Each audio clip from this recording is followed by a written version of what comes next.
Donc merci d'être venu. Donc aujourd'hui, on va faire un atelier live coding donc pour vous initier à l'outil Flutterflow. Donc l'atelier est destiné à tout le monde. Donc vous pouvez déjà faire du développement ou vraiment ne rien y connaître au développement. Alors je vais commencer mon installation par me présenter. Donc moi je m'appelle Vanessa Delage et je suis développeuse mobile, donc spécialisée en Flutter. Flutter, c'est une technologie mobile pour faire du cross-platform, donc où on peut déployer avec un code sur iOS et sur Android. Et Flutterflow, qui est un outil qui permet de générer du code Flutter. On va y revenir un petit peu plus juste après. Aujourd'hui, j'ai créé donc la potion low code où je fais du développement mobile en tant que prestataire en Flutterflow. Et je fais aussi de l'accompagnement et de la formation, donc aux gens qui veulent se former ou créer leur projet. Et je crée aussi du contenu sur Flutterflow, sur le développement mobile, sur LinkedIn. Donc si vous voulez en savoir plus sur cet outil, vous pouvez me suivre ici. L'objectif de l'atelier, donc c'est vraiment une initiation, donc on ne va pas tout couvrir. Je vais essayer de sélectionner des éléments qui vont vous permettre de découvrir les possibilités de l'outil, que ce soit si vous voulez devenir prestataire en tant que développeuse ou développeur, que ce soit en tant que freelance ou en tant que salarié, parce qu'il y a un marché qui se développe sur cet outil aujourd'hui. Ou aussi lancer votre propre projet et de commencer par vous-même pour faire un premier test, un premier MVP en réduisant les coûts de production. Donc l'idée, c'est vraiment de s'initier à l'outil pour découvrir vos besoins et avoir des premières clés de compréhension. Donc ce qu'on va faire, c'est une petite application de quiz où on va utiliser Flutterflow pour l'interface front. Flutterflow ne vous permet pas de stocker des données, donc on va choisir ici de faire un back-end avec Firebase. Après l'atelier, donc certains ont votre ordinateur, vous avez votre ordinateur et vous allez pouvoir faire avec moi. Donc c'est parfait. Si vous ne l'avez pas ou si vous n'avez pas le temps de tout suivre, vous pourrez récupérer le projet Flutterflow à dupliquer, le projet final à la fin de l'atelier. Donc comme ça, vous pourrez l'analyser. Avec un petit guide du projet, je vous propose aussi de rejoindre un petit groupe WhatsApp si vous voulez poser des questions dans les semaines sur le projet. Et je vous propose éventuellement de prendre un rendez-vous individuel avec moi, donc uniquement pour les femmes. Sinon, vous pouvez le faire, mais ce n'est pas offert. Alors, les modalités. Donc, premièrement, vous allez créer un compte Flutterflow, créer un compte Firebase, donc tout ça sur votre navigateur, il n'y a rien besoin d'installer.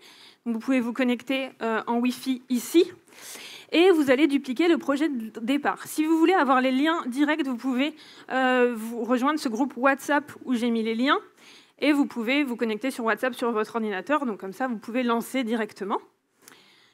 Donc si vous êtes en capacité d'écouter ce que je dis et de le faire en même temps, vous le faites. Sinon, vous attendez, vous faites comme vous voulez.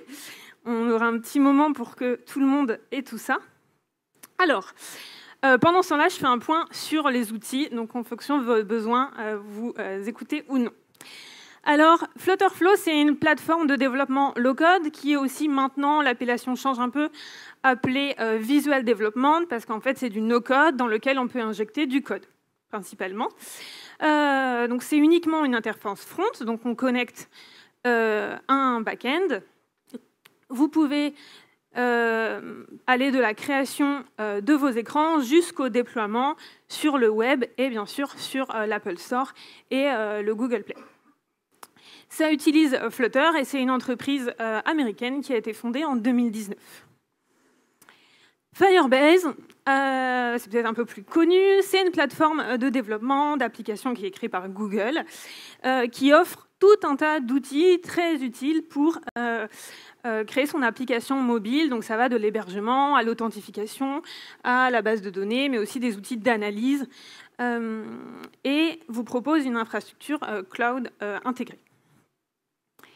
Alors, on va démarrer. Alors oui, je voulais vous dire pour Firebase, avec Flutterflow, vous pouvez utiliser différents outils pour gérer votre back-end et stocker vos données. Moi, c'est l'outil quand on débute avec Flutterflow ou globalement dans ces outils que je recommande pour 4 raisons. Qui est Flutterflow propose une très bonne intégration Firebase qui, si vous débutez, vous permet de vous concentrer vraiment sur la création de votre interface et va vous faciliter l'approche. Ça permet aussi, c'est un outil sur lequel vous allez trouver aussi beaucoup de ressources, beaucoup de tutoriels, beaucoup de forums. Donc c'est vraiment un critère non négligeable quand vous débutez de choisir des outils qui vous offrent cet espace, cette communauté. Quand vous créez votre application mobile ou une application web, vous allez aussi avoir besoin d'utiliser beaucoup de services tiers, comme un système de paiement, comme un système de compression vidéo, comme plein d'outils différents. Et Firebase va vous offrir beaucoup d'extensions, beaucoup d'intégrations avec énormément de services tiers. Donc quand on débute, c'est aussi très bien pour gagner du temps et pour ne pas se perdre dans tous ces outils. Et aussi Pay as you go. Alors là, ça va peut-être faire débat, je le mets comme un avantage. Ça veut dire qu'en fait, vous allez pouvoir démarrer la création de votre projet et le lancement auprès de vos premiers utilisateurs ou utilisatrices gratuitement. Et c'est qu'à partir d'un certain seuil où vous allez commencer à payer. Bon, globalement, tous les outils fonctionnent en fait. Plus vous avez de données, plus vous avez d'utilisation, plus vous payez. C'est un peu le principe. Donc, on va démarrer. Alors, où vous en êtes dans la création de vos comptes? Super. OK, donc vous avez créé votre compte Flutterflow, votre compte Firebase. OK. Du coup, je fais un petit sondage pendant que tout le monde finit. Vous avez qui n'a jamais fait de développement ou n'a jamais touché à Flutterflow? OK, quand même la moitié. Et le reste, l'autre moitié, vous êtes déjà dans la tech ou développeuse ou développeur? Ou en études? Ouais, OK. Alors, je vais partager mon autre écran pour que tout le monde soit OK. Donc, normalement, quand vous avez créé votre compte Firebase, vous arrivez là. Alors vous n'avez aucun projet et juste créé un projet. OK. Quand vous avez créé votre compte Flutterflow, alors, pardon, non, si tu veux, OK. Vous avez 0 projet ou un projet que vous avez déjà créé. OK. Voilà. Et sur le groupe WhatsApp, vous avez dû avoir un lien pour dupliquer le projet. Et donc, en haut à droite, vous avez un petit bouton clone. Et du coup, vous arrivez à avoir ce projet. Le groupe WhatsApp. Excusez-moi, oui.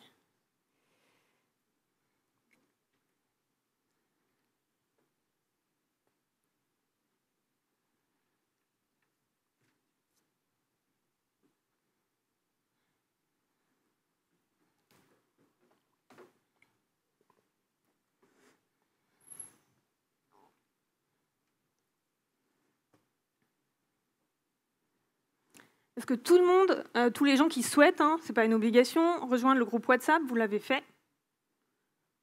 OK. Enfin, du coup, ceux qui ne l'ont pas fait, dites-le. Voilà. OK, donc je reviens ici. OK. Donc on va démarrer. OK.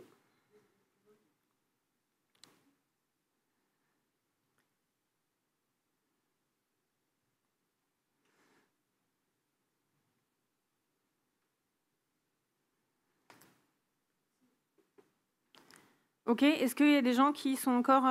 C'est bon? OK. Hop. Donc là, vous avez pu tous dupliquer ce projet. Vous ne voyez pas le lien? Ah, vous ne voyez pas les anciens messages? Ah, c'est nul. Vous êtes bien sur... Attends, excuse-moi, tu es bien sur le groupe? C'est bien l'atelier War on the Tech? Ok. Je vais vous le remettre. Pardon? Ouais, mais en fait, je pense que... Ok.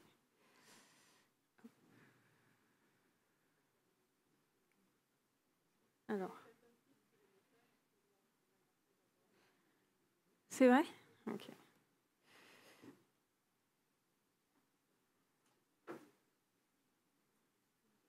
Ok.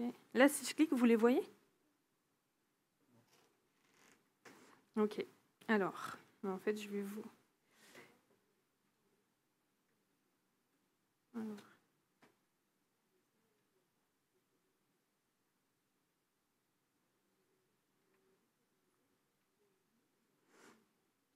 Voilà, je les retransfère au groupe, comme ça vous allez le trouver.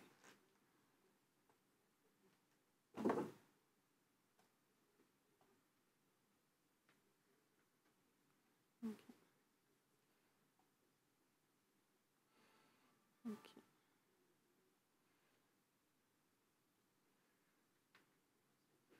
Voilà, là je les ai retransférés au groupe. Ok, donc les premiers, vous l'avez eu, peut-être Flutterflow, c'était l'étape 1, l'étape 2, c'était créer un compte Firebase, et l'étape 3, donc c'était le projet. En haut, à droite du projet, vous allez avoir un petit bouton orange qui est soit marqué dupliquer, soit marqué clone.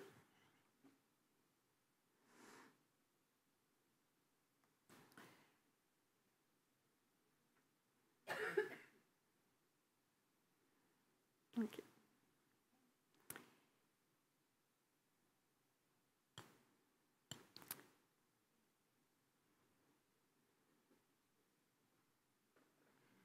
Ok. C'est bon, vous avez... Est-ce qu'il y a des gens qui sont encore en train d'installer le projet? Oui? Ok.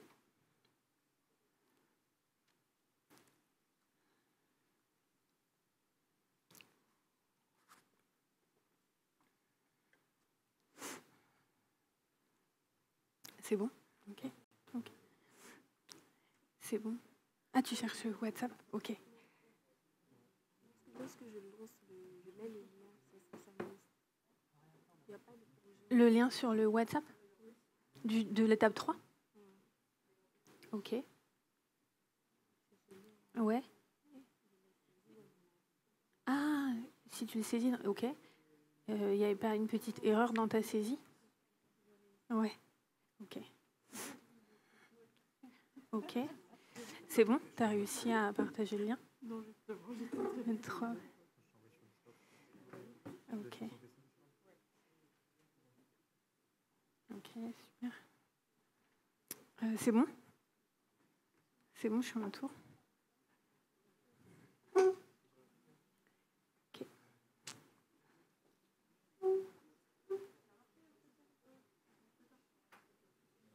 Ok. Non, vous ne pouvez pas sur téléphone. Alors, c'est du low-code, c'est vrai, mais vous ne pouvez pas coder sur téléphone, en gros. Ouais, non. Mais voilà, dans le groupe WhatsApp, je vous enverrai à l'issue de l'atelier le projet final à dupliquer, donc vous pourrez quand même l'avoir pour le manipuler, regarder ce qu'on a fait. C'est bon, est-ce qu'il y a encore des difficultés de lien, des choses? On va pouvoir commencer? Ok. Donc, créer, installer le projet. On va avoir une autre étape à faire, donc je vous rappelle, on a créé un projet Flutterflow. Par contre, votre projet Firebase, il va être individuel, donc vous allez créer le vôtre. Donc on va retourner ici et je vais en profiter pour vous présenter l'interface de base de Flutterflow. Donc quand vous ouvrez un projet, vous avez accès à un premier menu sur la gauche. On va y revenir tout de suite. Et ensuite, le builder va être un peu un triptyque. Donc un premier élément ici, vous avez toutes les pages de votre projet, donc que vous pouvez organiser en sous-dossier. Et à chaque fois que vous cliquez sur une page, vous avez accès à l'architecture de la page. Et on va aller à chaque fois en panel un peu dynamique. C'est que donc ici, j'ai cliqué sur une page, j'ai ce panel ici, le widget tree qui est dynamique, qui s'affiche en fonction de cette page. Et à chaque fois que je vais cliquer sur un widget, on va y revenir, mais en tout cas, chaque page va être composée d'un ensemble de widgets. En fait, c'est le panel, donc celui-là, de droite, qui va se modifier. Voilà. Là, j'ai celui-là. Alors, c'est le même type de widget, mais par exemple, voilà, j'ai le panel, et si je vais sur un autre, un bouton, bah, j'ai un panel différent qui s'affiche ici. Donc ça, c'est le premier élément à savoir. Et donc l'intérieur, ça va être le builder. C'est là où vous voyez votre création d'application en temps réel, tout l'intérêt du visual development. Et vous pouvez, ici en haut, modifier l'affichage. Donc là, j'ai un iPhone SE, donc c'est pas très agréable, c'est pas le plus grand. On va prendre un iPhone Pro Max.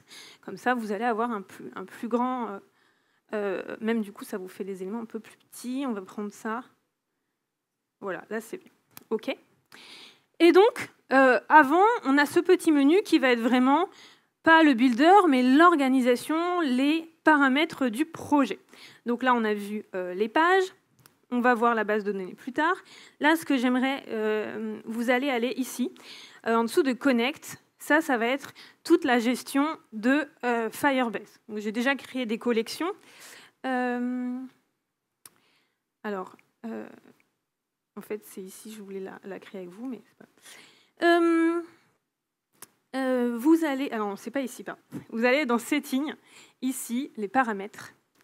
Voilà, on ne va pas avoir le temps de voir tous les paramètres. Moi, ce que j'aimerais aller directement, c'est dans Firebase. Et vous allez pouvoir cliquer sur « Créer un projet » directement. Et en fait, Flutterflow va vous créer un projet Firebase. Donc, je vous laisse cliquer dessus, et puis ça va mettre quelques minutes. Donc pendant ce temps-là, on va continuer de parler.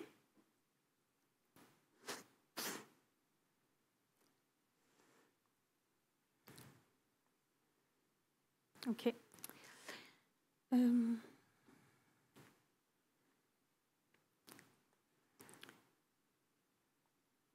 OK. Donc là, à partir de cet onglet, vous allez pouvoir connecter votre projet Firebase. Donc en fait, ce que va faire Flutterflow, c'est qu'il va créer un projet Firebase et connecter vos applications. Parce qu'en fait, à partir de votre code, vous créez plusieurs applications. Vous créez une application iOS, vous créez une application Android et une application web.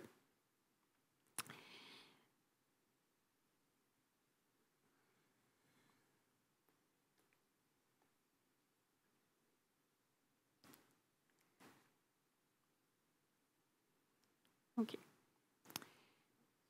Une fois que, alors quand ça, je vous laisse le faire tourner, une fois que ça va être terminé, en fait, vous allez pouvoir aller dans cet onglet Firestore. Donc Firestore, c'est un service de Firebase qui vous permet de stocker une base de données.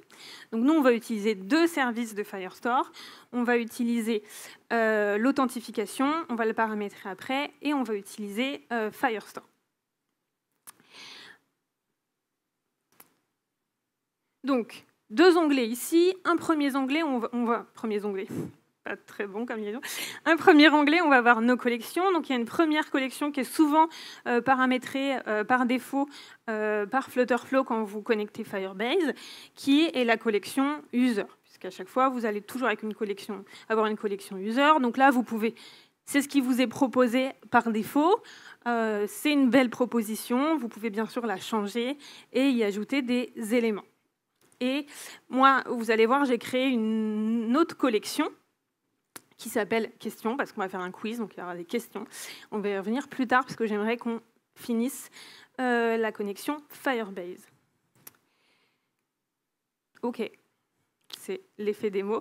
Je vais reprendre mon dashboard à moi. Ah oui, parce qu'en fait, ça, c'est le projet à dupliquer, je pense. OK. D'accord. Je reprends le projet final. Tac. Voilà.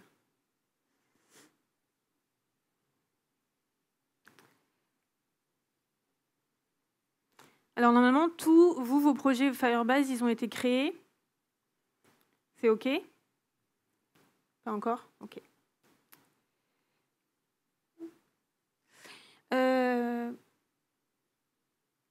OK. Ah, c'est moi qui ai cassé mon truc, en fait. C'est ça, d'accord, OK. Moi, je n'avais pas besoin de recréer mon projet parce qu'en fait, il existait déjà. Donc, c'est pas grave, on va faire ensemble. Une fois que vous avez ça, vous voyez qu'il vous met deux petites autorisations, notamment de autoriser l'authentification. Donc c'est ce qu'on va faire et c'est très bien fait parce que quand vous cliquez dessus, ça vous emmener directement sur le projet. Voilà, donc moi déjà elle est activée, mais vous allez pouvoir vous activer la méthode d'authentification par email. Voilà, vous cliquez sur activer, vous choisissez mail. Vous n'activez pas la validation par lien d'invitation par mail. Oui. Tu as levé la main? Non. Non? Ok, pardon. Ok. On revient dans le projet. Alors, le storage, c'est pour le stockage des images. On ne va pas l'utiliser là, donc ce n'est pas très grave. Et si vous avez tous mis en place l'authentification, on va retourner ici dans Firebase, dans le deuxième onglet, la petite roue dentée. Et on va déployer. Ici, elles sont déjà déployées, mais normalement, vos règles ne sont pas déployées, donc vous pouvez les déployer. Vous cliquez ici pour les déployer. Vous me dites si ce n'est pas OK. Hein. On va pouvoir commencer. OK.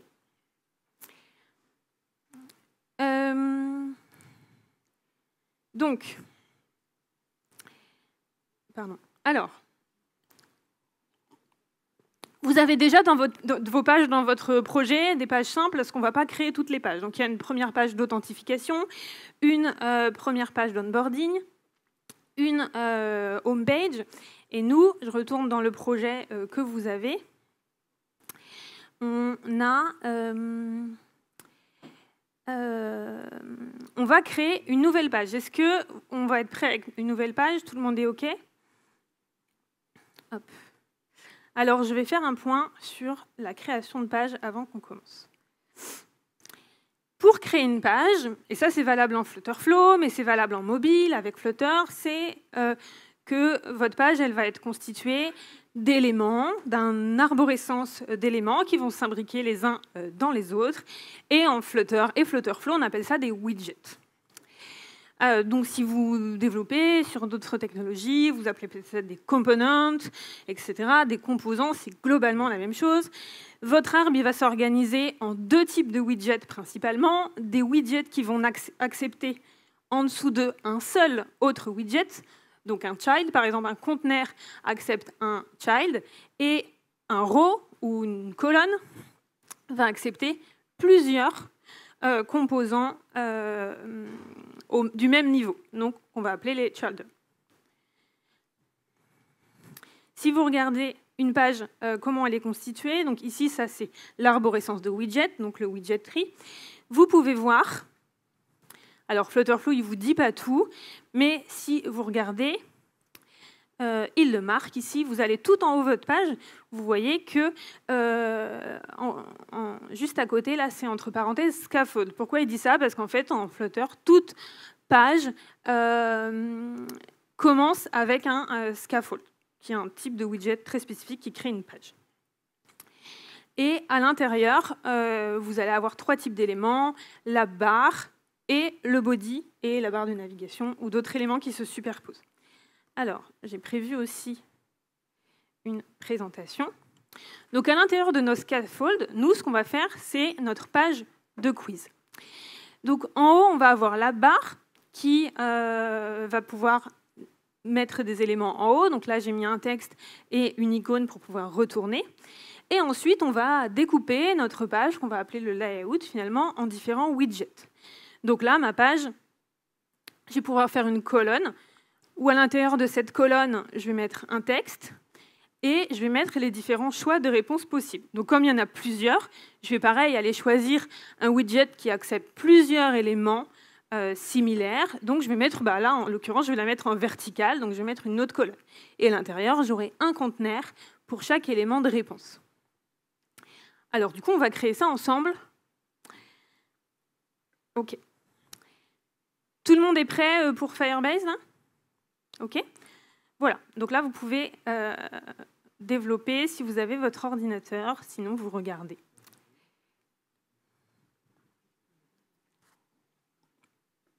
Si vous n'avez pas fini de faire Firebase, c'est pas grave parce qu'on va faire une page statique, voilà, et donc vous aurez peut-être, ça va se lancer pendant ce temps-là. Donc, pour créer une page, je vais ici sur le bouton vert et je peux créer une nouvelle page. Donc, je peux avoir plein de modèles. Nous, on va partir d'une page blanche. Voilà. Okay. Donc, la page blanche, elle va commencer toujours de la même façon. Moi, je vais commencer pour recréer ma maquette. Je vous la remets 1 minute. Non, oui, c'est celle-là. Voilà, vous la mémorisez bien, parce que je ne peux pas vous partager, splitter l'écran. Hop. Donc, ici, c'est la barre, donc c'est un élément un peu spécifique. Je vais avoir des modèles ici. Je vais choisir celui-là et je vais changer le texte. Alors, comment je fais? Donc, vous vous rappelez comment, à chaque fois que je me mets dans un widget, mon panneau latéral à ma droite, il va changer. Donc là, je me mets dans texte et c'est vraiment les éléments du texte qui vont s'afficher. Et j'ai encore un niveau de différents onglets. Donc aujourd'hui, on va en voir 3. On va voir celui-là qui va tous les éléments de design et données d'affichage. Donc en l'occurrence, là, c'est un texte. Donc là, moi, je vais pouvoir changer mon texte et je vais mettre quiz. Okay. Ensuite, je voulais faire une colonne. Je l'ai déjà, ma colonne. Et là, je vais pouvoir aussi, sur cette colonne, changer des éléments de style. Donc pareil, cette première property, je vais pouvoir aller tout en bas. Et en fait, tout le jeu de développer des interfaces sur mobile, soit avec Flutter ou Flutterflow, c'est d'organiser vos widgets correctement dans votre layout pour éviter les erreurs. Donc moi, ce que je veux, c'est que je veux une colonne qui prenne toute la largeur. Donc du coup, je vais l'aligner en travers, en fait, en stretch. Ça veut dire qu'elle va aller d'un bout à l'autre de mon écran, quelle que soit la taille de mon écran. Et à l'intérieur, je vais ajouter un nouveau widget. Donc j'ai 2 façons de le faire, comme ça on va le faire ensemble. Première manière, je me mets au niveau de cet arbre. Rappelez-vous qu'on a notre arbre à l'envers, et en fait on va construire au-dessus ou en dessous, en fait, à chaque fois. Donc là, moi, je veux construire à l'intérieur de cette colonne un nouveau widget. Donc je me mets ici, et je vais ajouter celui qui est en premier, celui que je veux, c'est un texte. OK. Et vous vous rappelez, dans la maquette, on a dit un texte, un premier élément de notre colonne, un texte et une autre colonne pour les réponses. Donc là, je vais faire une autre manière de le faire. C'est qu'au lieu de le faire à partir d'ici, je vais aller ici, je vais aller chercher le widget que je veux, et puis je vais aller le placer ici. Parce qu'en fait, quand je me mets ici, non seulement le panneau latéral il change, mais vous voyez que ma colonne elle est sélectionnée. Donc je sais je vois dans mon builder quel. Oui.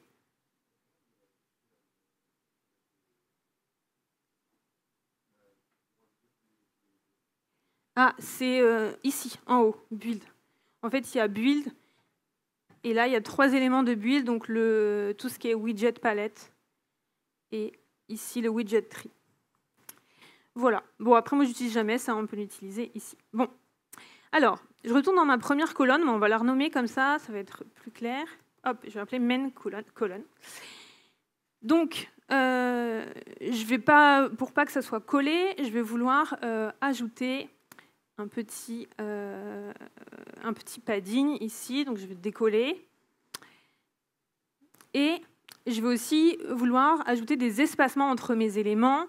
Et du coup, là, je pourrais le faire en padding, mais je vais le faire autrement. C'est-à-dire que je peux définir des espaces entre les éléments, entre les children de ma colonne. Donc là, je vais choisir ici, je vais garder ce 32. Et je peux aussi choisir que ça va être au début ou à la fin. Comme ça, je suis tranquille. OK. Ensuite, l'enjeu, à chaque fois, que ce soit dans des rows, donc c'est un ensemble d'éléments sur une horizontalité, un ensemble d'éléments sur une verticalité, c'est que vous allez jouer à répartir les choses, répartir les hauteurs. Donc là, je pourrais mettre des hauteurs définies pour le texte, des hauteurs définies pour la colonne. Mais moi, ce n'est pas ce que je veux, puisque je vais avoir des mobiles avec des tailles très, très variées. Donc, je vais utiliser la répartition, une forme de flex, finalement, entre mes éléments dans une colonne. Donc là, moi, je veux un texte, je veux une question. Alors, je vais aller copier-coller une question. Comme ça va mieux vous parler. Hop. Tac. Hop. Donc là, pour le moment, on fait une page statique, donc on n'affiche pas les données de nos questions. On va le voir juste après. OK. Donc là, je peux avoir mes questions. Je peux changer le style de mes questions. Je vais mettre un petit peu plus grand ici. Tout ça là, je n'approfondis pas parce que vous pouvez expérimenter vous-même. Oui.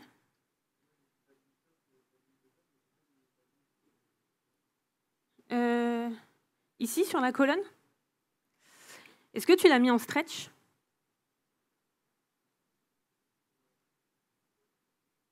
Ok, bah, je finis pour tout le monde et je viendrai te voir si tu veux. Pour le moment, tu ne mets pas de padding et on regardera ensemble. Ok.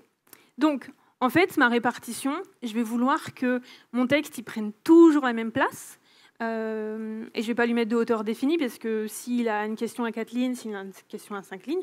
Donc, ce premier enfant, je vais lui laisser aucune expansion. Par contre, mes réponses, je veux qu'elles prennent toute la place qui reste. Donc, si je vais dans ma deuxième colonne, je vais lui mettre toute l'expansion. Donc là, ce deuxième élément va prendre toute la place qui reste.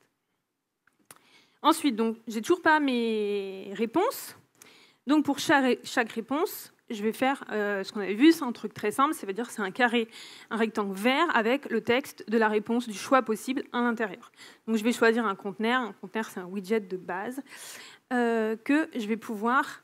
donc je vais pouvoir définir le style. Donc par exemple la largeur, je veux qu'il occupe tout l'espace.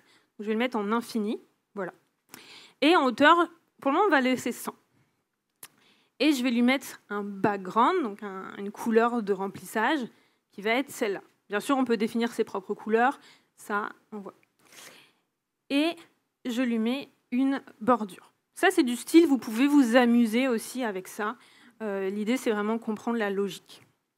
Et à l'intérieur de ce widget, donc le conteneur, c'est un widget qui n'accepte qu'un seul enfant. Et ça me va très bien, parce que moi, la seule chose que je veux afficher, c'est un texte. Hop. Donc, je vais mettre option 1, par exemple. Voilà. Alors là, à chaque fois, je veux toujours répartir mes éléments les uns par rapport aux autres. Donc, j'ai plusieurs solutions, finalement. Et ça, c'est une logique importante, c'est que je vais pouvoir dire, en fait, ce texte, je veux qu'il soit au centre de l'élément parent. Ça, je pourrais faire ça. Par exemple, il serait aligné ici. Je pourrais aussi aller voir l'élément parent et je pourrais lui dire, je veux que l'élément à l'intérieur, l'élément enfant, il soit aligné. J'ai le même résultat. En progressant, il y a des subtilités par rapport à ça, mais déjà, c'est une bonne base. J'agrandis un petit peu, voilà l'option. Et bien sûr, on va même renommer le widget. Hop, tac.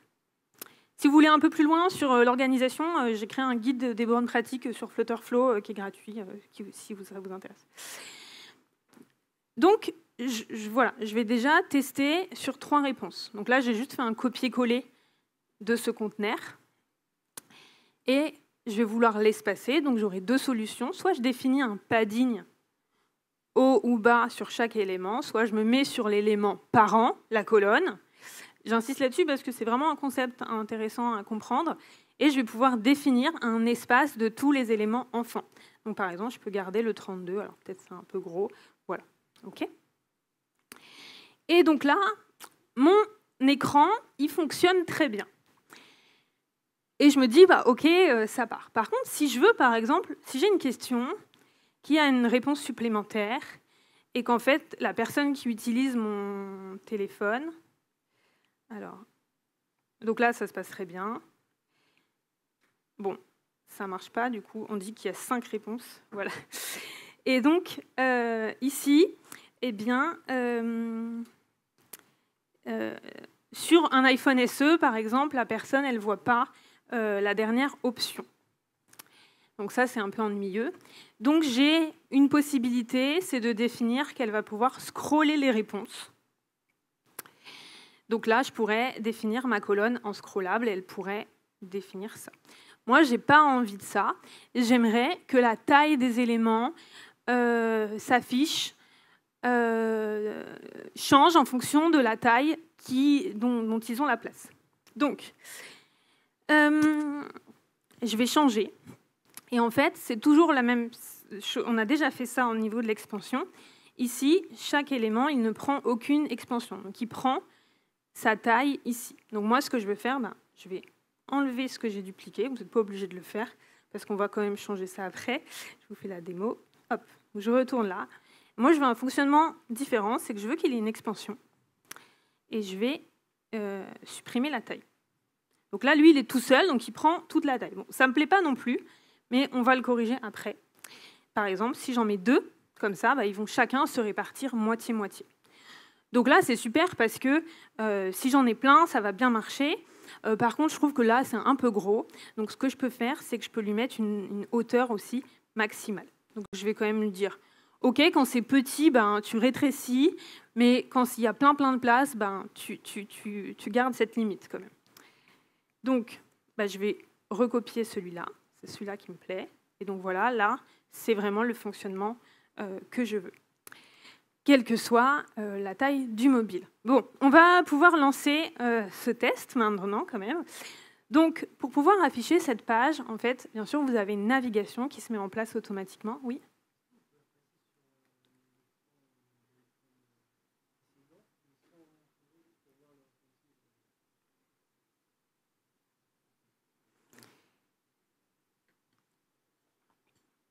Alors, si vous regardez, vous revenez ici. Donc ça, vous pouvez revenir dans ces paramètres. En fait, dans soit App Détail, vous allez voir, en fait, il y a 2 états finalement, une fois qu'on a mis en place l'authentification. C'est un état « je ne suis pas logué », un état « je suis logué ». Et donc là, si on regarde ici, Initial Page, j'ai une page d'entrée qui est l'onboarding page, donc qui était déjà créée sur le projet que vous avez dupliqué, et la page connectée qui est la home page. Et il y a quand vous avez activé l'authentification, c'est cette page-là qui prime. Donc c'est effectivement la même chose. Mais vous pouvez le paramétrer des 2 endroits. Alors, pour lancer, en fait, j'ai le temps. Là, c'est l'application navigateur de Flutterflow. Vous avez aussi une application desktop que je n'ai pas choisi d'utiliser pour l'atelier parce que c'est beaucoup plus long à installer et ça serait plus complexe pour faire cet atelier. Mais c'est aussi une possibilité. L'intérêt de l'application desktop, c'est que vous pouvez mettre en place des vrais émulateurs mobiles, donc Android et iOS, mais c'est vraiment long à paramétrer. Donc là, on utilise l'application web, mais qui vous offre quand même un test mode, mais qui n'est pas un vrai émulateur. Mais là, pour les fonctionnalités qu'on fait aujourd'hui, ça suffit. Donc on va le faire. Alors, c'est ici, en fait, quand vous cliquez sur ce petit éclair, voilà, vous allez avoir un émulateur web dans votre navigateur qui va s'ouvrir sur un nouvel onglet. Et le premier lancement un peu long, voilà, ça peut prendre 2-3 minutes. Comme la connexion, tout le monde est connecté sur une connexion publique, ça va peut-être être un petit peu plus long. Donc, on va pouvoir continuer d'échanger. OK. Est-ce que c'est bon pour le layout? D'ailleurs, je peux vous montrer... Bon, ça ferait beaucoup. En tout cas, voilà. Cette construction des pages, c'est très important parce que c'est vraiment une des erreurs principales, moi, que je vois dans les gens qui commencent à utiliser Flutterflow. J'imagine que c'est pareil sur Flutter. C'est des erreurs de ce qu'on appelle d'overflow, c'est-à-dire qu'il y a des parties de l'application qui vont ne pas s'afficher sur des mobiles, comme des textes et des boutons, et c'est vraiment délétère. Vous perdez beaucoup d'utilisateurs souvent pour ce genre d'erreurs qui peuvent être avec une méthodologie, une démarche facilement corrigée. OK, donc j'ai ma navigation. C'est bon, tout le monde a lancé son notification Firebase? Vous allez le voir là, de toute façon, quand vous allez runner l'application.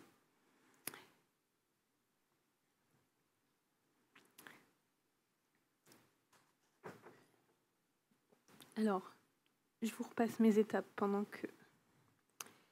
c'est pas la présentation.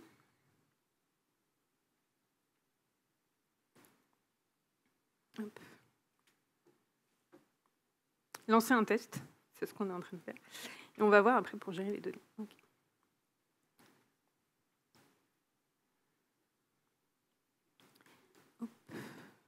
Okay.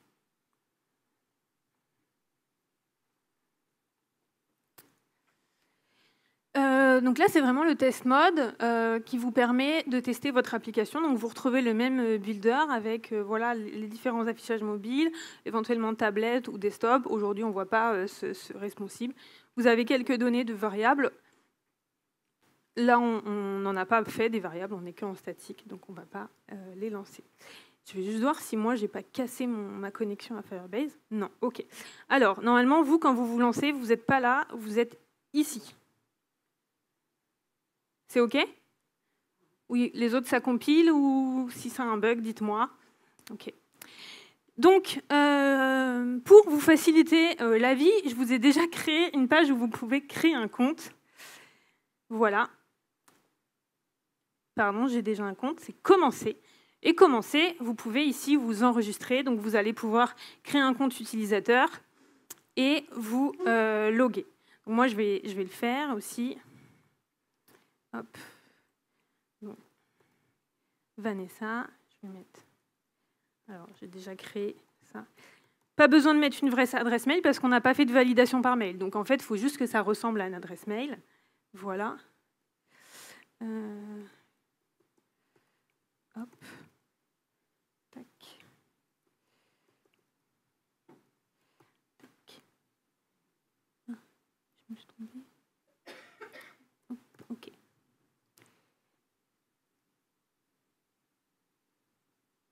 Ah, il n'est pas content.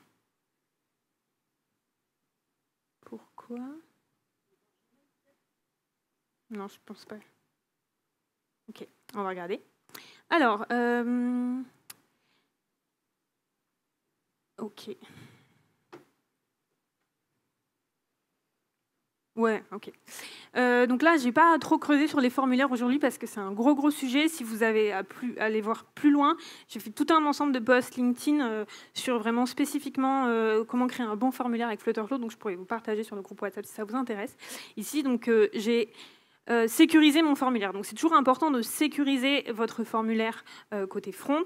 Et en fait, là, j'ai dit que ça devait être un mail, sauf que j'ai pas mis un texte validateur de mail, j'ai mis un texte validateur de username. Donc, du coup, je fais la modif et je vais devoir relancer.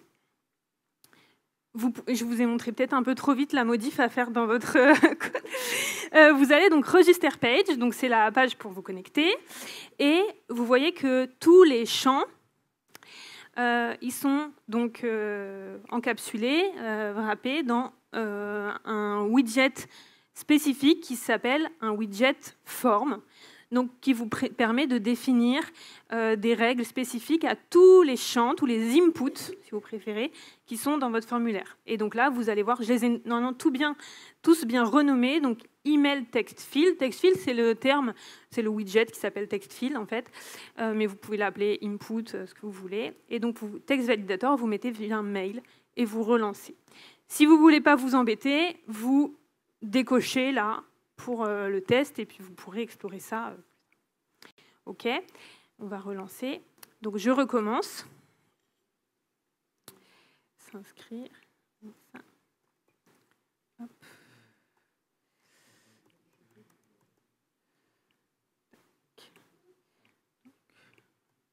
Je mets un mot de passe plus simple. Hein. Hop. OK, donc là, j'ai lancé Je me suis connectée. Et si vous allez voir votre base de données Firebase, ben, vous pouvez voir qu'il va apparaître ce nouvel utilisateur que je viens créer, enfin utilisatrice du coup, dans Authentification. Voilà, ici, et du coup, dans les utilisateurs, ici. En fait, il y a quelqu'un qui n'a pas dû créer son propre Firebase et qui s'est connecté, mais ce n'est pas très grave. Maxence, tout le monde sait que tu as mal fait l'exercice. Mais ce n'est pas très grave, c'est juste que je ne vous garantis pas de maintenir ce projet Firebase pendant des années. Donc voilà, je vous invite à créer le vôtre si vous voulez voir les modifs. Puis ça, je pense que vous n'avez pas de droit d'accès vraiment à ce projet Firebase. Donc ça peut être embêtant si tu veux t'y connecter. Voilà, donc par contre, j'ai mon nouvel utilisateur qui est ici. en fait, et il a le même ID. Là, si vous regardez, en fait, l'ID de Vanessa Bis, c'est Q2B, et là, en fait, il a créé un utilisateur qui a le même ID. OK. OK. Il reste 44 minutes. On est bien. Alors, donc, je suis connectée, on me dit bonjour Vanessa, ça c'est une, je fais pas, vous verrez, je vous ai mis une petite custom function pour que ça dise bonjour et le soir ça dise bonsoir. On va pas apprendre à faire une custom function aujourd'hui, mais c'est pour, comme c'est tout l'intérêt aussi de Flutterflow, je vous l'ai mis en exemple, comme ça vous l'avez dans le projet et ça vous permet de voir les possibilités, les intérêts d'avoir une petite custom function qui est très facile à faire, que même ChatGPT peut faire. Par contre, vous pouvez lancer le script. En fait, ça va créer un ensemble de questions dans votre base de données. Donc pour ça, il faut que vous ayez bien déployé vos règles pour que ça fonctionne. Et là, je vous montre, en fait, vous avez le code dans votre projet que vous avez dupliqué et le projet final que vous aurez. En fait, j'ai créé un script qui crée des questions dans la collection questions de Firebase. C'est pas du niveau d'initiation de l'atelier, mais ça vous permet d'avoir un exemple. Si vous voulez aller plus loin, si vous voulez rajouter des questions, en fait, vous utilisez le même schéma. Vous pouvez aussi ajouter des questions en créant un formulaire de questions. Si ça vous intéresse, on peut en parler après. OK. Pour vérifier que le script, quand vous avez cliqué sur le bouton, a bien fonctionné, pareil, vous allez dans Firestore. Et là, vous voyez que moi, je l'avais lancé, donc il existe. Alors, visiblement, Maxence l'a lancé aussi. Et du coup, on a 2 fois la même question, mais c'est pas grave. OK. Est-ce que c'est bon? Est-ce qu'il y a des gens pour qui ça marche pas et vous voulez poser une question? Ouais. Ah. OK. En fait, c'est dans Register Form ici. Là, le widget, tu cliques dessus et tu vois, alors, remonte. Et tu vois, c'est juste que name text field. Donc, en dessous, email, voilà, tu descends. Et tu vois, j'ai mis username en text validator et du coup, tu choisis email. OK. Voilà. Bon, ça, je vous ai fait un formulaire un peu avancé, mais c'est pour que vous ayez un exemple dans le projet dupliqué. Voilà. Moi, ce que j'ai envie dans la prochaine étape, si tout le monde est OK, c'est que là, on va lancer le projet, comme on ne l'a toujours pas fait d'ailleurs. Notre test mode. Et voilà. Alors, notre quiz page, on l'a créée, mais elle est sur une autre page. Donc, comment on va y aller? Ça nous permet de découvrir un autre onglet des propriétés du widget et une nouvelle fonctionnalité, c'est de créer des actions. Donc là, je retourne dans ma home page où je suis et il y a un petit bouton ici que j'ai mis sur lequel vous pouvez aller. Donc c'est un widget. Donc pareil, je peux changer le style, voilà, si j'ai envie. Et on découvre un autre onglet qu'on n'avait pas vu, qui est celui-là, qui est l'onglet Action. Donc ici, je vais pouvoir définir un certain nombre d'actions. Déjà, on va en faire une à une action sur ce bouton. Donc ça peut être différentes actions. Donc là, on va rester simple, on va faire une action on-tap. Je pourrais en mettre d'autres. Il y en a, alors ici c'est un bouton spécifique, mais en fonction des widgets, il y a d'autres types d'actions. On peut slider, on peut faire un appui long, on peut changer du texte, etc. Donc nous, on va faire on-tap. Et on va pouvoir avoir une action. Donc là, il y a plein d'actions qui sont à votre disposition. On va en voir 2 types aujourd'hui. Et la première qu'on va voir, c'est évidemment de naviguer vers une page, donc de naviguer vers notre quiz page. OK, alors on peut définir un style de transition. Moi, j'aime bien celui-là. On rajoute un petit peu, c'est plus sympa. Je voudrais juste vérifier, ici sur notre quiz page, il l'a mis par défaut. Il vous a créé une action automatique parce que c'est un peu un fonctionnement classique d'AppBar quand on crée ça, c'est qu'il a mis une action de retour. Voilà, ça, vous pouvez le désactiver, le modifier, bien sûr. OK. Donc, je relance pour pouvoir prendre en compte ces changements.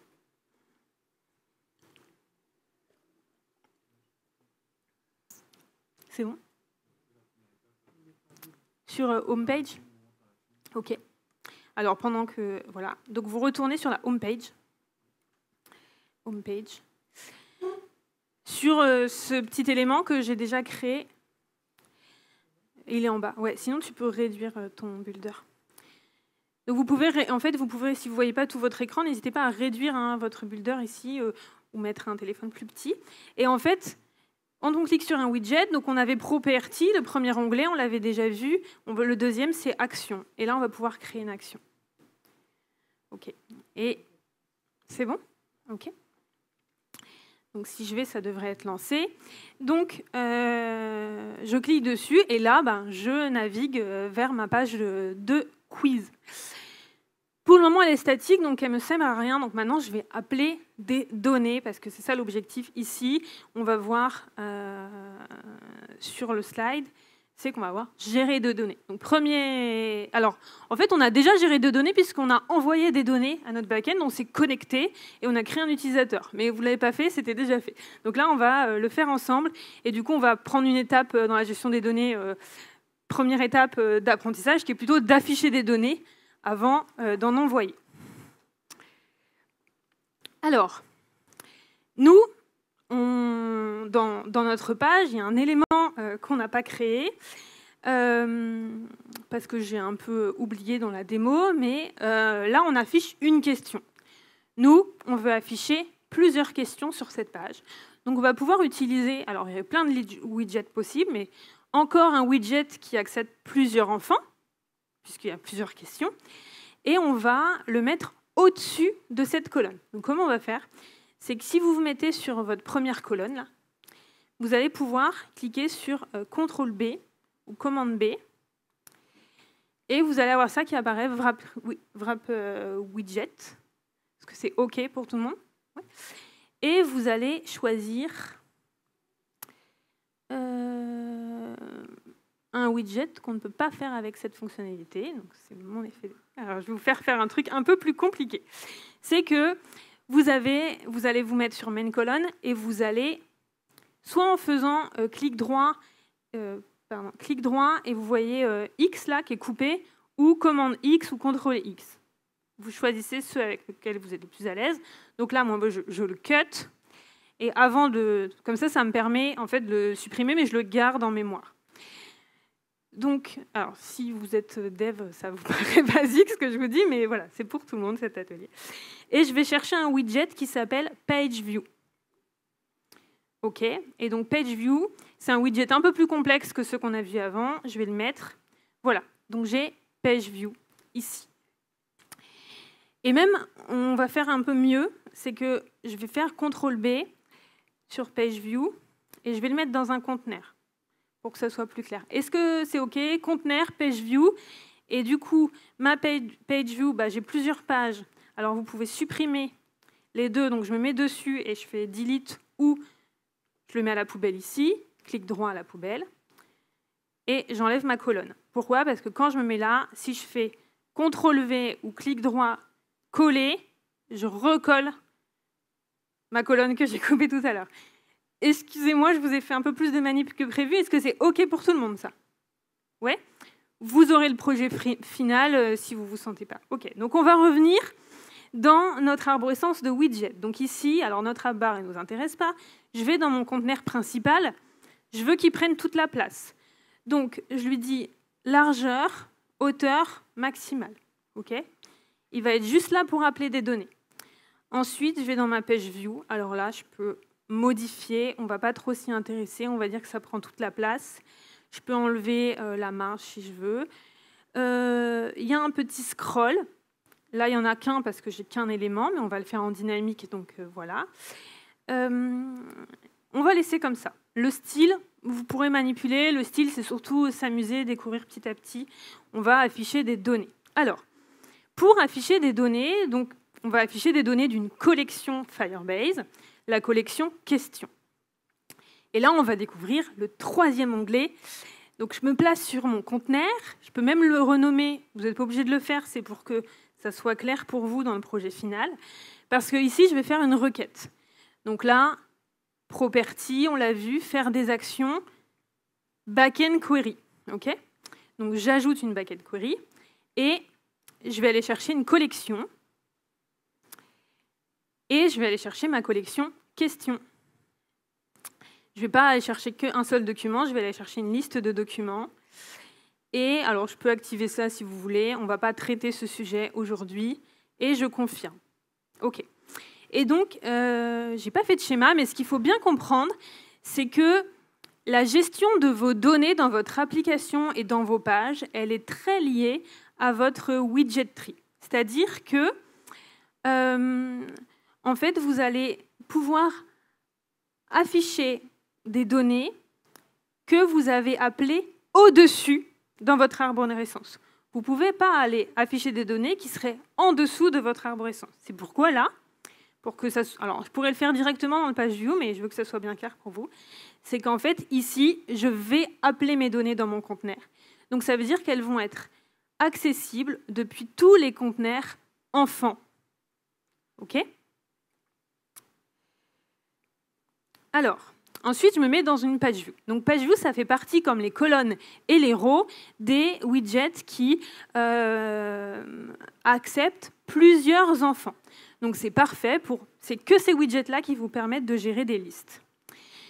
Donc, pour afficher une liste dynamique, je vais, alors, que sur ces widgets-là, je vais avoir un onglet supplémentaire ici qui est Generate Dynamic Children. OK ? Donc, je vais ici. Et là, en fait, tous les éléments qui peuvent être dynamiques, donc les éléments qu'on appelle dynamiques, c'est qui affichent des données qui viennent d'ailleurs, ils vont être en orange. Soit une petite icône orange, soit voilà, un unset orange. Tu t'es bien mis sur la page view dans ton widget tree ? Ah, parce qu'en fait, tu as fait ta requête directement sur le page view et tu peux la faire directement sur le conteneur. Donc, tu peux te placer dessus, tu vois, tu peux la couper aussi. Comme ça, tu n'as pas besoin de la refaire et tu la mets sur le conteneur. Voilà. Alors, on peut le faire depuis la page view, mais c'est un peu plus... Je veux que vous compreniez bien. Donc, si je clique sur Unset, je vais avoir accès à plein de données dynamiques. On ne va pas voir tous les types de données, mais en gros, vous avez... donc là, vous le voyez tout de suite. Vous voyez le Question Document. Donc, c'est ce qu'on va l'utiliser. Pas de changement, parce qu'en fait, ce qu'il va comprendre, il va gérer des enfants dynamiques, donc il comprend qu'il a une liste. Donc, en fait, il va créer une liste d'enfants qui vont... Une liste de questions va faire qu'il a une liste d'enfants, et chaque enfant va être une question. OK ? Et donc, je vais devoir lui donner un nom. Je vais l'appeler question. OK. OK. Alors, maintenant, je vais avoir accès à des nouvelles données dans ma page. Ici, je vous l'ai dit, en fait, à chaque fois que vous pouvez mettre des données dynamiques, vous allez avoir ce petit icône là. Là, c'est ce qu'on appelle, j'ai mis un texte un peu en dur. Et moi, je ne veux pas mettre ce texte en dur. Je veux aller chercher mes données. Donc, je vais cliquer sur cette icône. Et j'ai accès à des données dynamiques, donc des variables. Et du coup, j'ai une nouvelle variable qui est apparue, qui est question item. Donc, si, par exemple, pour vous montrer, si là, je l'appelle truc, ce qui n'est pas à faire. Hein. Ici, eh ben, en fait, j'ai truc item. Okay. C'est vous qui définissez ça. Okay. On va remettre ça propre. Donc, le texte, très bien. Donc, je vais aller chercher mon question item. Et bien sûr, en fait, alors, on va peut-être revoir le modèle de données, je ne vous l'ai pas expliqué. Je vais voir mon question text et je vous montre le modèle de données. Donc, on avait vu le modèle user rapidement. Comment ? Alors, il y a plein de façons possibles d'organiser ces données dans une base Firebase, finalement. J'en ai choisi une, on ne va pas trop creuser le sujet aujourd'hui, mais en gros, toutes vos données, elles vont avoir un type.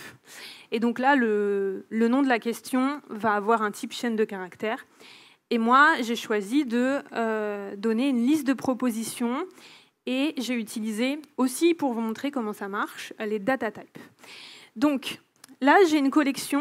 Et en fait, les collections Firebase sont composées de documents. Donc mon document, il sera toujours du même format, c'est qu'il aura un texte de la question, et il aura une liste de réponses sous le champ, donc le field answer. Et si vous allez voir dans Firebase, donc là, c'est du JSON, en fait, si vous voulez, si vous connaissez un peu ça. Je sais qu'il y a beaucoup d'étudiants. En fait, je vais voir le format d'une question. Donc, j'ai bien mon question text. Et j'ai une liste de réponses qui sont une map, en fait, en Firebase. Et si, on peut aller voir même le script que j'ai fait. Si vous êtes étudiant, normalement, vous avez déjà vu ce format. Voilà, j'ai un tableau, answer, avec un ensemble d'objets. Si je vais dans ma collection, moi, j'ai pas l'objet, j'ai pas le format map qui existe en Firebase. Là, il ne va pas être dispo, je ne peux pas créer un nouvel objet. Par contre, je peux créer des modèles de données, et c'est juste l'onglet d'en dessous. Et ça, c'est très important de le faire, de créer data type. Donc moi, j'ai créé un modèle answer, un objet answer, qui a deux champs, donc le texte de la réponse de type chaîne de caractères et un champ de type booléen. Est-ce que c'est la bonne réponse? Vrai ou faux, true ou false. OK? Et en fait, ce que j'ai dit, c'est que j'ai choisi en fait par exemple, de faire un data type. Voilà, là, si je le refais, je dis que c'est une liste. Et voilà, je lui donnerai un autre texte. Voilà, c'est ça que j'ai. OK, donc je l'enlève. Voilà mon format de question. Donc j'ai mon question text. Donc voilà, sur chaque document, j'ai bien sûr accès à tous les champs. OK. Et donc là, moi, je veux afficher ma liste de réponses. En fait, c'est la même chose. Normalement, vous devez le savoir. Vous pouvez le faire tout seul. Parce qu'on vient de le faire, en fait. Colonne, c'est un widget qui accepte plusieurs enfants, donc qui est parfait pour afficher une liste. Et moi, j'ai une liste de questions. Donc, je retourne dans ce quatrième onglet, Generate Dynamic Children. Et je vais aller accéder à mon question item. Et là, mon question text, il n'est pas disponible. Parce que lui, ce qu'il veut, c'est une liste. Donc, Flutterflow, il me dit direct, ça, c'est pas possible. Donc, par contre, il me propose le answer list. Donc, je dis OK. Là, je suis obligée de nommer ma variable. OK. Et là, j'ai transformé ma liste qui était statique, donc une colonne où j'avais mis plusieurs enfants de type conteneur, en une liste dynamique. Donc, je ne vais plus avoir besoin de mettre plusieurs conteneurs. Donc, je vais pouvoir les supprimer. Si vous ne le faites pas, ça va marcher quand même, mais vous pouvez le supprimer. Voilà. J'en ai qu'un. Bien sûr, il y en aura plusieurs, mais ils vont générer dynamiquement. Et si je vais dans mon texte, eh bien, en fait, j'ai une nouvelle variable qui n'apparaissait pas avant, qui est answer item. Et pourquoi? Ah, voilà. Hop. Data structure field et donc answer text. OK. Alors là, je peux un peu bon là c'est très vilain. Je peux personnaliser, je peux mettre une valeur par défaut et je peux mettre aussi un UI builder display value. Ça veut dire ce qui va s'afficher pour que moi je teste l'affichage. Donc par exemple, je peux mettre option de réponse. Hop. Tac. Ou quelque chose même de plus réaliste. Je peux mettre, comme j'ai fait des pourcentages, vous allez voir dans mes questions. Voilà. OK.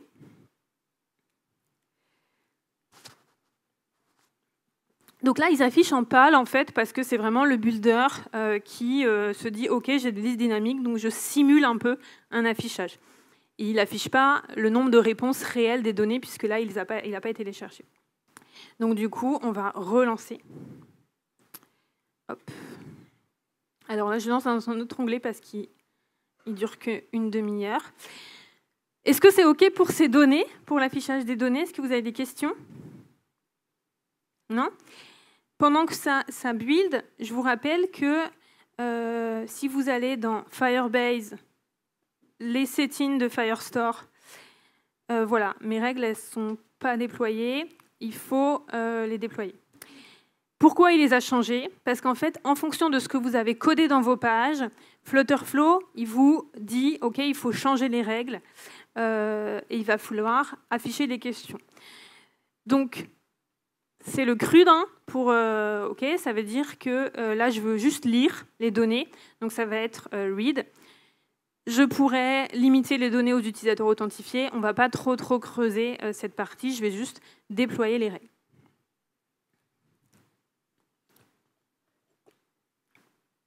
Pardon, hop, pas fait.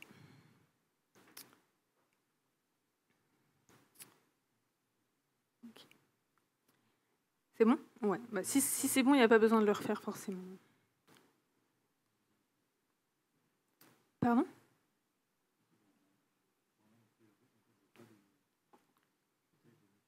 T'as lancé le script? Sur la home page, quand tu es sur le... En fait, il faut lancer le mode run test.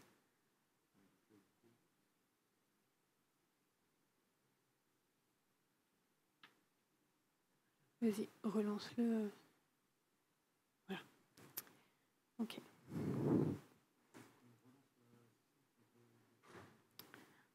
Non, mais voilà, là, tu l'avais là. OK. Donc c'est ici. Hein. Et en fait, s'il n'avait pas lancé, si vous n'avez pas les questions dans votre Firebase, c'est que vous n'avez pas lancé le script. Donc je retourne dans mon quiz. Et là, en fait, j'ai mes questions dynamiques. Là, il y a eu plusieurs scripts de lancer. Donc à la base, il y avait 5. Normalement, vous avez 5 questions, 4 ou 5 questions. Et donc j'ai à chaque fois mes questions et mes options. Donc, est-ce que c'est OK pour tout le monde? Ouais. OK. Maintenant, on va... Ouais, alors, effectivement, quand tu scrolles... voilà, on va changer ça. Quand tu scrolles, vous passez d'une question à l'autre. Et 23 minutes, c'est pas mal. Et on va faire une dernière étape qui va être d'envoyer des données. Ça veut dire qu'on va enregistrer les utilisateurs, les réponses des utilisateurs. Alors ça tombe bien parce que j'aimerais bien qu'on garde un petit temps de questions, au moins 10 minutes. Dans ma démo idéale, c'est que je voulais qu'on crée ensemble la collection. Donc, sauf qu'elle existe déjà, en fait. J'ai dû oublier de la supprimer avant de vous partager le projet à dupliquer. Mais du coup, ce que je vais faire, c'est que je vais la supprimer, moi, et je vais la recréer avec vous. Du coup, vous pouvez le supprimer et le refaire avec moi ou la laisser, en fait, vous faites comme vous voulez. Je vais juste refaire ce que je vais supprimer. OK ? Donc pour la supprimer, je vais ici, j'enlève la collection. OK. Je ne supprime pas les données là où je supprime bien le modèle de mes données. Ce n'est pas la même chose. Donc, je vais ajouter une nouvelle collection qui va s'appeler User Response. Hop. Tac. Voilà. Et donc, je vais démarrer from scratch.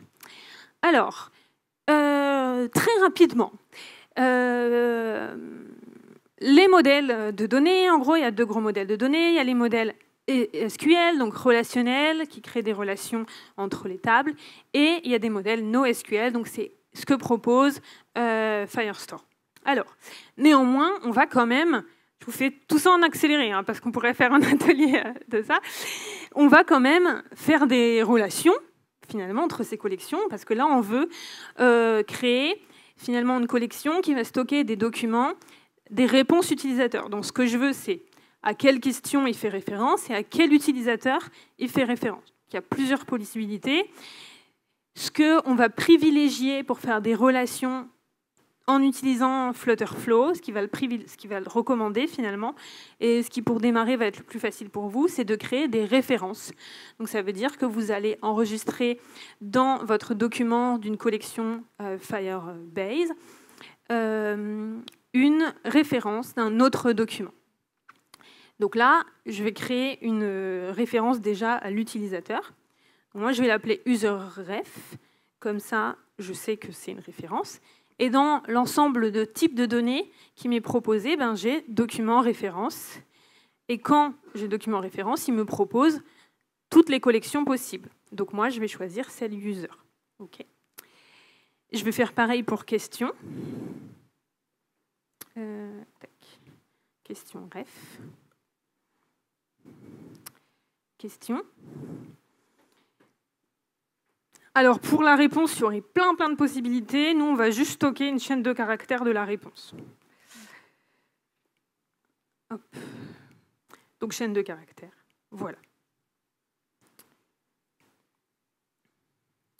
OK. Et si on va voir dans... j'avais déjà testé, donc j'avais déjà enregistré des réponses. En fait, elles apparaissent sous ce format. Donc, voilà, vous avez le nom de la collection et son ID. Et c'est bien un type référence, en fait, qui est vraiment un type Firebase qui existe. C'est pas qu'une surcouche Flutterflow. Pareil pour userf. Et donc, answer, qui est une chaîne, une string, une chaîne de caractères. OK. Là, j'ai une erreur qui est apparue. Je ne sais pas pourquoi. C'est pas très grave. Des fois, c'est juste une petite erreur de compilation qui est due à la connexion. Ça ne gêne pas. OK. Donc, comment je vais faire pour enregistrer la réponse? Donc, déjà, ça va être une action et ça va être aussi un appel, une requête en base de données. Donc, je ne vais pas faire un cours sur les requêtes, mais en tout cas, on va faire une requête à Firestore aussi où on va envoyer des données. Donc, je vais me placer où j'ai mes données, donc c'est-à-dire sur le conteneur qui présente une réponse. Et là, je vais retourner dans mon panel Actions. Donc vous avez vu, en fait, les actions qui vont aller chercher des données, ça va être une query, elles vont aller dans cet onglet. Par contre, tout ce qui va être envoyé des données, ça va être vraiment à chaque fois des actions. Donc on va toujours les retrouver dans le panel Actions. Donc là, je pourrais créer l'action depuis ici, mais moi, je vais ouvrir tout mon panel Actions, comme ça vous voyez mieux.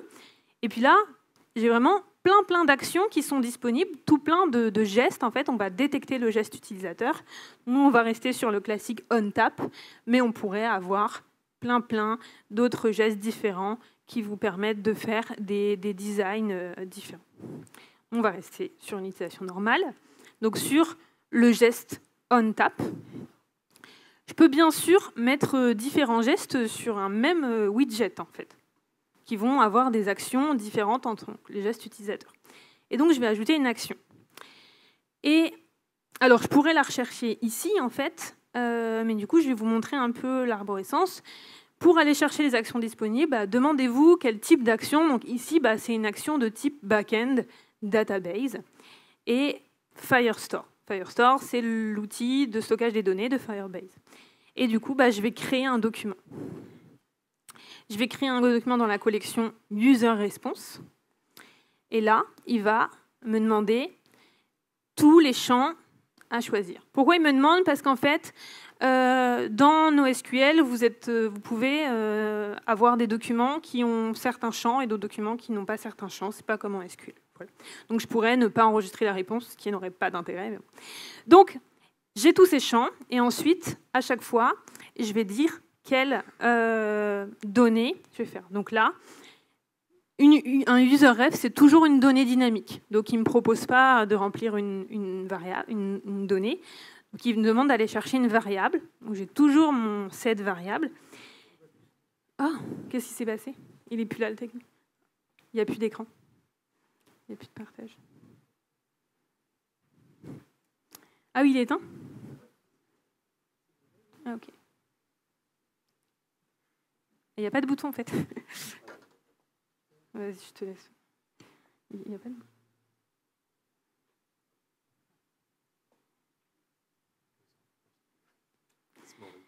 Pendant ce temps-là, ceux qui ont un ordinateur, vous pouvez essayer de faire tout seul, toute seule. C'est assez intuitif, normalement. Vous devez trouver...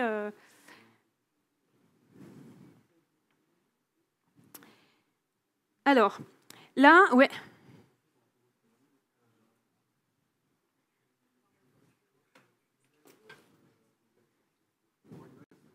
Ouais.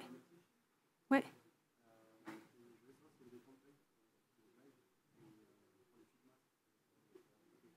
Pour les... ouais, je traite ça juste après dans les questions. Ouais. Ah oui, ouais, on peut traiter cette question. Donc, je ne sais pas si vous avez entendu, mais ce qu'il a demandé, c'est est-ce qu'il y a des templates pour pouvoir... des templates de projets ou de pages.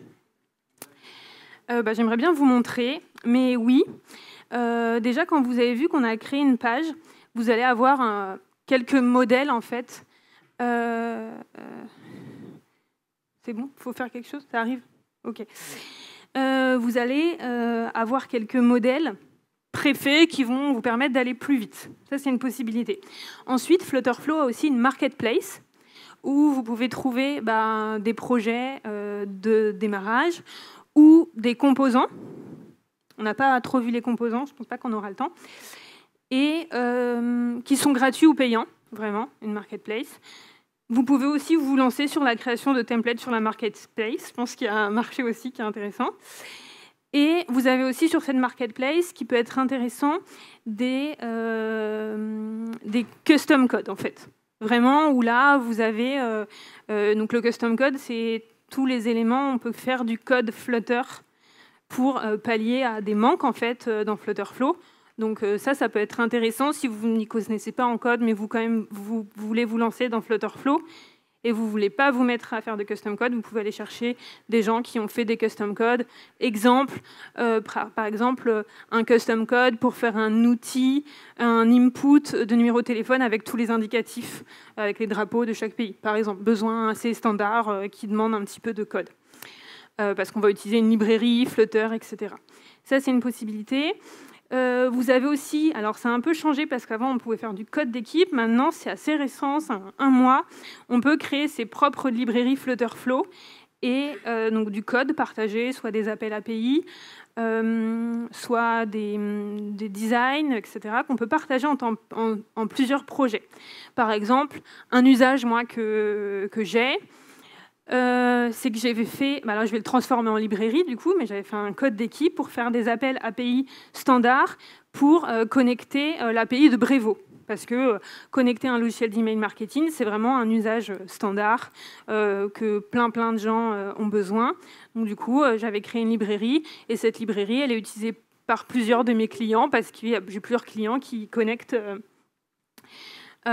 qui veulent connecter leur application avec de l'emailing marketing, avec Brevo. Voilà. Ça peut être un usage. Ensuite, la dernière question, c'était Figma. Oui. Ouais. Alors, on peut importer un design system depuis Figma. Alors, tout n'est pas importé, mais vous ne pouvez pas directement exporter depuis Figma des composants qui vont vous créer des composants Flutterflow. Par contre, vous pouvez importer et du coup synchroniser un design system, donc tout ce qui est couleur et toutes les typos. Voilà. On est revenu. OK. Alors, donc, je ne sais pas si vous avez trouvé, du coup, si vous avez cherché. Donc, par contre, l'user, peut-être c'est quoi? En fait, c'est votre utilisateur authentifié. Donc, votre utilisateur authentifié, ça, Flutterflow, il fait tout pour vous quand vous vous connectez, c'est qu'il va sauvegarder les données de votre utilisateur authentifié et vous le retrouvez ici. Authenticate utilisateur, et de toute façon, il vous grise tout ce qui n'est pas possible, il vous dit OK, c'est que la référence là qu'on attend. De toute façon, vous ne pouvez pas faire d'erreur de typage, ni en Flutter, enfin, vous pouvez faire d'erreur, mais ça ne va pas compiler s'il y a une erreur de typage. Question ref. Alors, elle est où ma question ref? En fait, je sais qu'elle est là, je l'ai appelée, donc elle est dans mon arborescence, dans mon widget tree au-dessus. Donc, je vais la retrouver. Bon, elle s'affiche directement ici, c'est ma question item. Et du coup, il va me proposer la question ref. OK. Et answer, ouais. Donc là, je pourrais... En fait, c'est une chaîne de caractères. Donc je pourrais dire, en fait, je veux juste enregistrer une donnée en dur. Bon, c'est pas ce que je veux, mais c'est une possibilité. Donc, moi, je veux dire que ça vient d'une variable. Et je vais aller chercher mon answer item. Alors moi, je ne veux pas restocker toute ma donnée si elle est vraie ou fausse. Je veux juste aller chercher la réponse que j'ai donnée. Pas les meilleurs choix, mais en tout cas, ça vous permet de comprendre. OK, donc j'ai fait une action. Par contre, ce n'est pas la seule action que je veux faire, c'est que je voudrais que ça enregistre la réponse de l'utilisateur dans la base. Alors, déjà, peut-être que si vous avez fait ça, vérifiez si c'est toujours OK pour vos règles. Il faut bien que le create, alors il est là, il pourrait être utilisateur authentifié ou utilisateur tagué, mais on va rester simple, laisser à everyone. C'est vraiment s'il est à no one, il faut que vous redéployez vos règles. OK. Donc, alors, Je reviens sur ma page view dans les propriétés. Là, il y a juste une règle que je veux changer, c'est que ça permet de scroller. Moi, je ne veux pas qu'on puisse scroller. Je veux qu'on passe à la question suivante uniquement quand j'ai cliqué sur une réponse. Donc, je l'enlève. Par contre, du coup, il va falloir que je continue. Et ça nous permet de voir autre chose. Donc, je retourne dans les actions de mon answer container. Pour pouvoir mettre une deuxième action, il faut absolument que j'ouvre l'Action Flow Editor. Et je vais ajouter une deuxième action, donc qui est de... On est dans un widget page view qui gère plusieurs listes. Moi, je veux passer à la question suivante, donc passer à la page suivante de mon page view. Donc, je vais rajouter, une fois que j'ai enregistré, une nouvelle action. Et là, je vais aller la chercher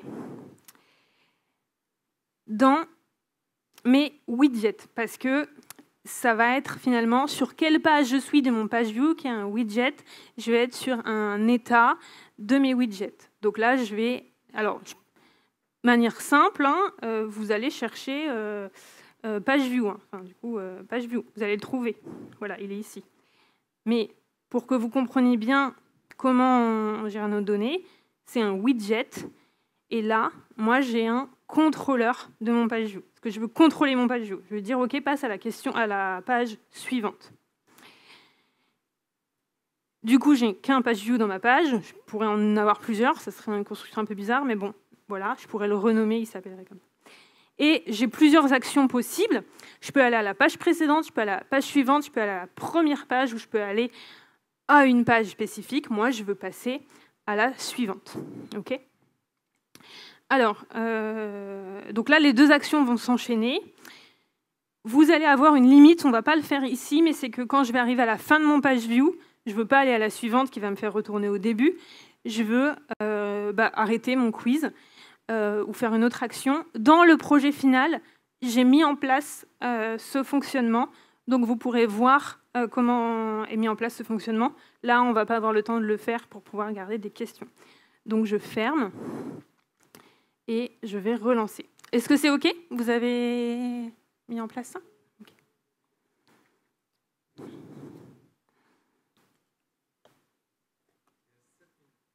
Parfait. Donc, je vais à mon quiz. J'enregistre. Alors là, je ne vois pas que j'enregistre parce que je n'ai pas mis de validation. Mais on va aller voir. Alors, ce qu'on peut faire, c'est que je vais supprimer la collection. Hop, OK. Hop, donc là, ça enregistre et ça page à la page suivante. C'est ici. Super. Et donc là, voilà, j'ai répondu à 3 questions. Donc j'ai bien moi, vous vous souvenez de mon ID d'utilisateur, j'ai la référence à la question et j'ai la réponse. OK. Je vous continue. Donc, on n'avait pas eu le temps de faire... Voilà, c'était afficher les données, enregistrer les données. Donc, on a fait tout ça. On a fait quand même pas mal de choses. On n'a pas tout vu, mais on a fait pas mal de choses. Et donc, ça, c'est Open Feedback. Vous pouvez partager votre retour sur l'atelier. Donc, maintenant ou après, je laisse ce slide jusqu'à la fin. Donc, on a 6 minutes pour les questions, 5 minutes. Voilà, vous avez après, il y a le groupe WhatsApp qui reste ouvert si vous avez des questions sur le projet. Et c'est sur ce groupe WhatsApp que je vous partagerai le projet final qui sera à dupliquer aussi, que vous pourrez regarder. Et si vous avez des problèmes pour l'installer, vous pourrez demander sur le groupe WhatsApp. OK. Aux questions. Oui.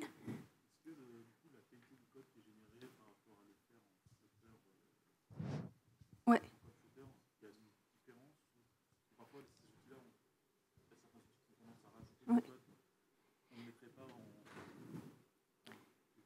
Ouais.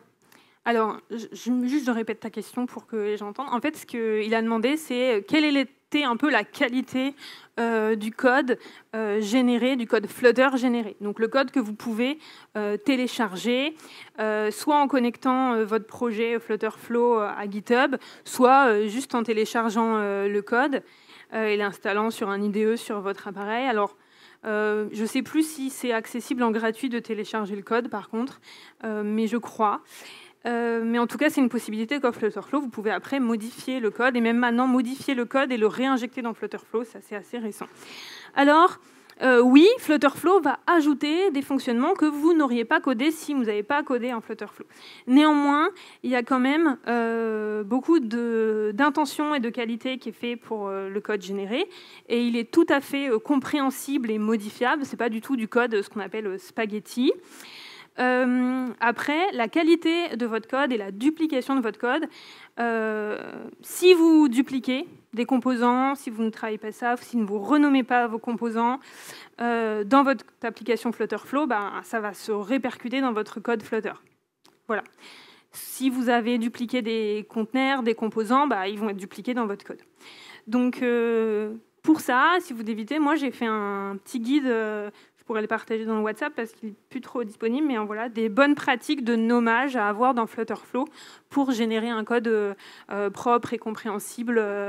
Voilà, comment architecturer son code et puis comment nommer tous ses composants. Donc, je pourrais vous le partager. C'est un petit guide de quelques pages qui permet ça. Est-ce qu'il y a d'autres questions ?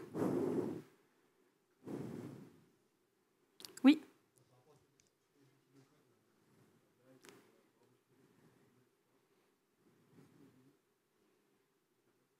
De Flutterflow ?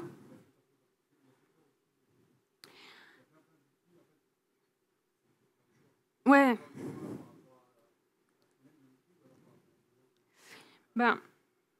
Exactement, c'est ça qu'il faut faire. Alors, ce qu'il a demandé, c'est comment on place Flutterflow finalement. Pourquoi choisir Flutterflow dans tout cet écosystème et tous ces outils qui sont disponibles.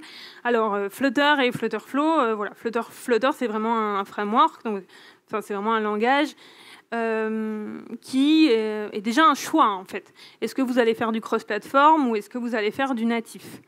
Après, Flutterflow, effectivement, ça va être un autre choix qui, aujourd'hui, dans les outils de visual development / low-code, pour faire du mobile, est le plus abouti. Ensuite, pourquoi on choisit un outil ? C'est toujours le même débat, j'ai envie de dire. Tu le connais, Flutter, Android. C'est en fonction des besoins, de quels sont les projets, de l'équipe, de quelles sont les ressources, de notre horizon de calendrier, j'ai envie de dire. Donc voilà, il n'y a pas de réponse unique. En tout cas, moi, ce que je peux dire aujourd'hui, c'est que je sais que par rapport à des outils comme Glide, Flutterflow, c'est vraiment un outil qui rend effectivement le développement mobile plus accessible, qui demande quand même un véritable investissement pour s'y former. Voilà, on a fait une initiation, mais voilà, il faut quand même y prendre du temps, se former correctement pour pouvoir vraiment bien l'utiliser et créer quelque chose de qualité. Voilà, ça ne va pas se faire en 2-3 jours de faire une application que vous allez publier sur les stores, quand même. Voilà, je ne sais pas si ça répond à ta question. Ouais.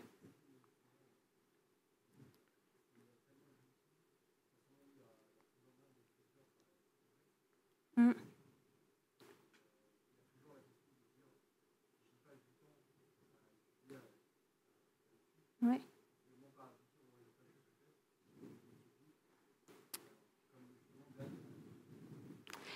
En fait, l'avantage aussi que vous avez à Flutterflow, c'est que, par exemple, des outils comme Bubble, qui peut être une autre alternative, c'est que c'est un front-only. Donc déjà, vous connectez le back que vous voulez. Donc par exemple, ça peut être Firebase, qui est effectivement une intégration, mais aussi ça peut être des back-ends qui existent, des API qui existent, qui sont faits environ en code. Et par rapport à Bubble, vous êtes aussi propriétaire du code que vous développez. Donc c'est-à-dire, moi, je paie une licence pour Flutterflow, mais qui est comme un IDE finalement. En fait, moi, je l'utilise de manière professionnelle, donc j'ai l'abonnement pro, mais je peux déployer autant de projets que je veux. En fait, je paie les mêmes prix que j'ai un projet ou 50 projets. Donc c'est quand même un critère important pour une entreprise qui choisit de développer son produit. Voilà, on n'est pas et on peut aussi exporter à un moment si on est limité en Flutter et puis continuer de faire vivre le projet en Flutter. Ça, c'est une possibilité. Donc ça c'est un critère qui est différent de Glide, de Bubble, par exemple. On va s'arrêter là. Voilà. On va applaudir Vanessa. Merci pour ta presse.